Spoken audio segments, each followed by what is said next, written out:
Welcome to the weekly trend trader, how to do momentum trading.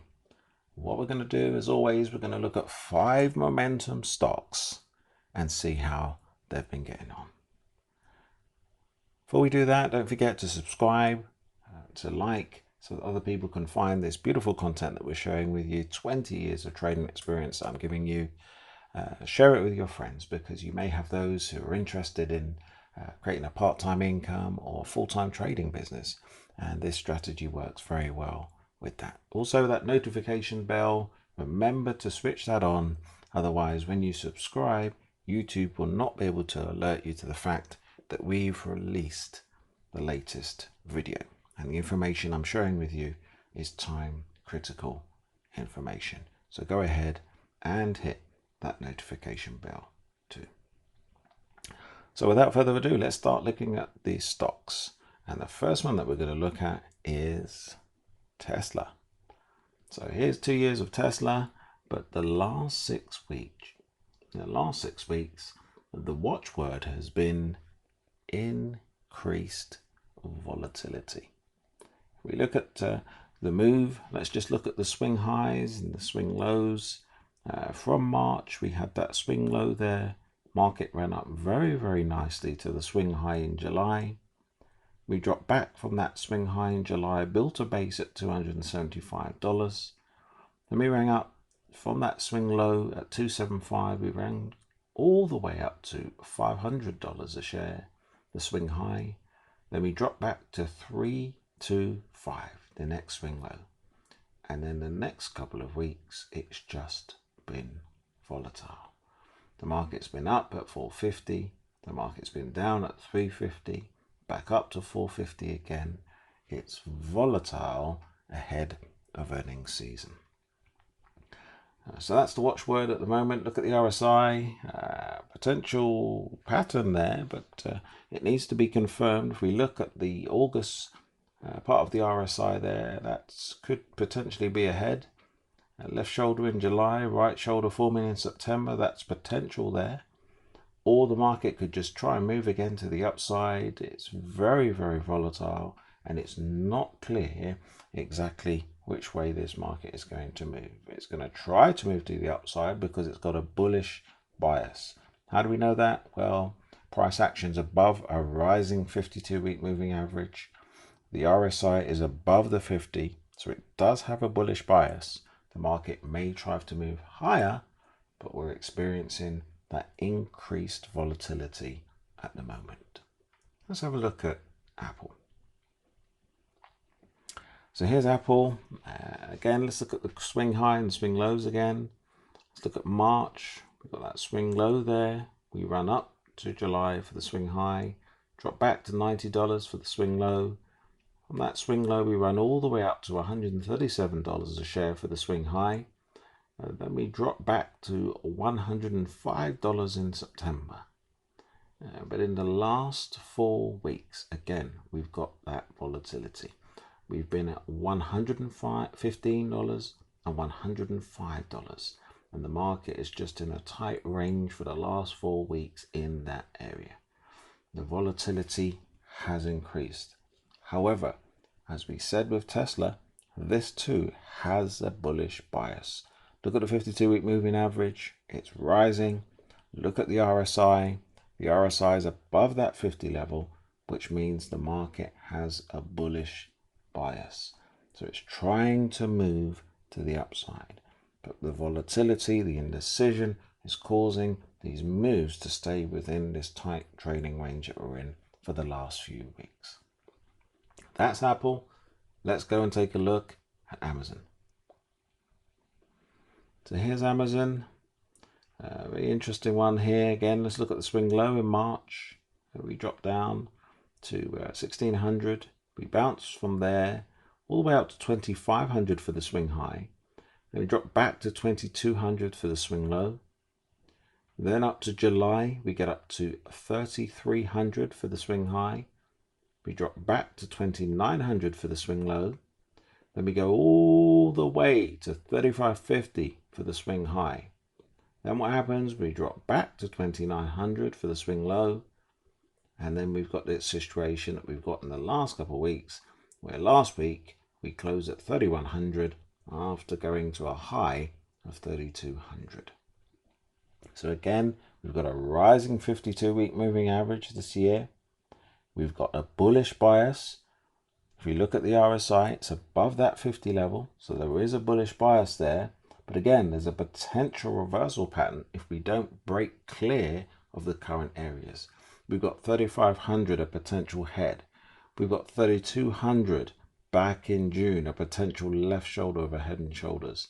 And we've got in September 3,200 again, a potential right shoulder forming around that 3,200 level. Neckline, if that is the case, neckline will be at 2,900. This is one we need to watch. We are in a period of increased volatility. We need to be very, very careful, particularly just before earnings season coming up in the next couple of weeks. So that's Amazon. Caution's needed. Rising 52-week moving average, bullish bias, but caution is still needed on these particular stocks. Let's have a look at Nvidia. So here's Nvidia. There's a swing low in March. You can see it both on the RSI and on the chart. Clear bounce there off $180 level. Lovely V spike on the RSI. We move all the way up from a lovely move from March all the way up until August. Absolutely enormous move. In March there, we're at $260. Market just moves up in a lovely move right up to 580 for the swing high. We drop back to 460 for the swing low. And then again in the last 4 weeks, look at the last 4 candles. There's been increased of volatility. So we've been at $460 a share. We've been at 520. We've been at 480, back at 520. High testing pin bar was the close last week. So that volatility is there. Market tried to move higher. Then we got the news about the President Trump. Markets just not got the strength yet to fully break out and move clearly higher. It's being held back by news, a volatile market, indecision. Traders don't know which way to take this market. Do they want to put on long position here? The shorts, do they want to try and short this one here? It's that indecision that is causing what we're currently seeing.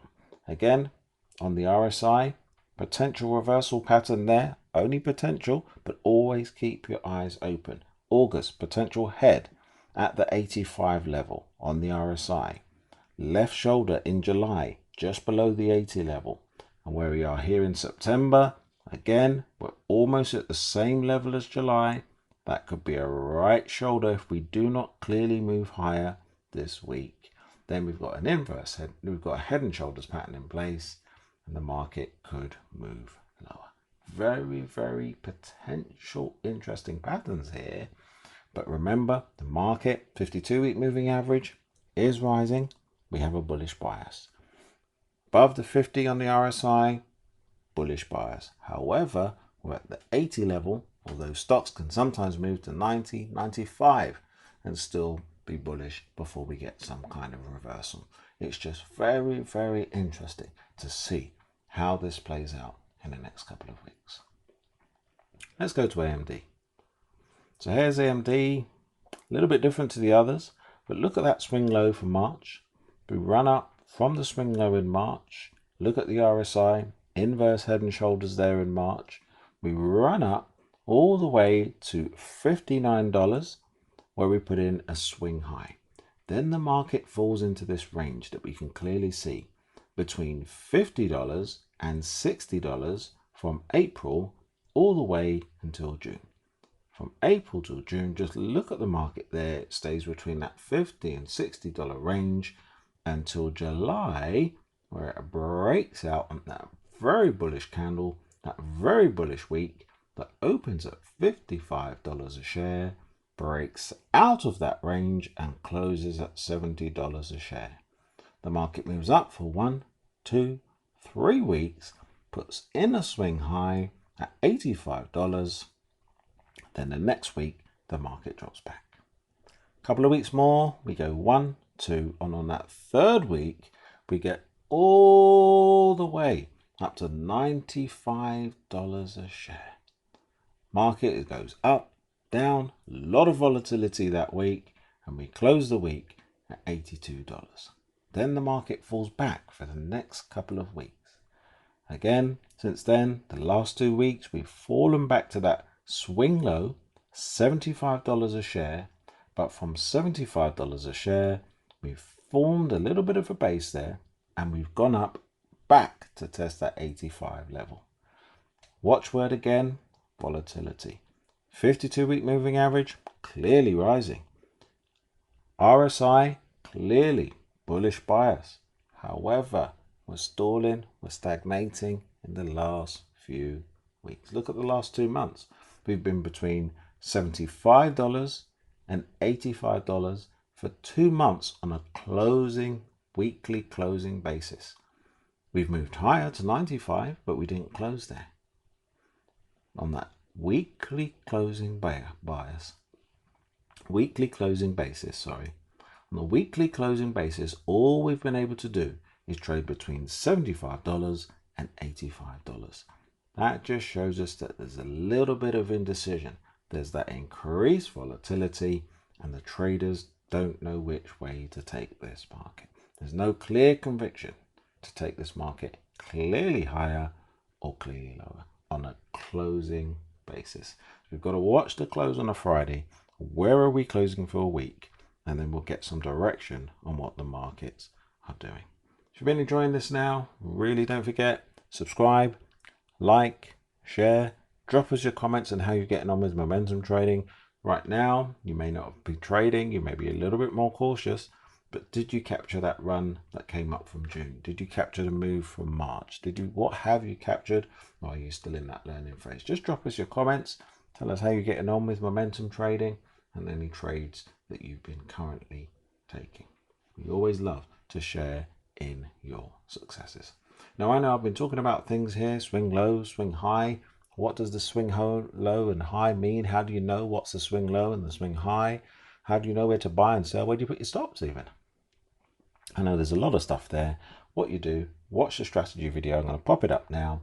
Watch that strategy video and just give you all the information you need on the strategy of momentum trading and how to trade it the way the banks trade. Also, if you're interested in trading stock indices, then the other one I'm going to pop up there is the latest one, trend following, just so that you can see how trend following works and you can use that strategy. It works very, very well on trading the indices. So if you have been, thanks for watching. Speak to you next week. Take care.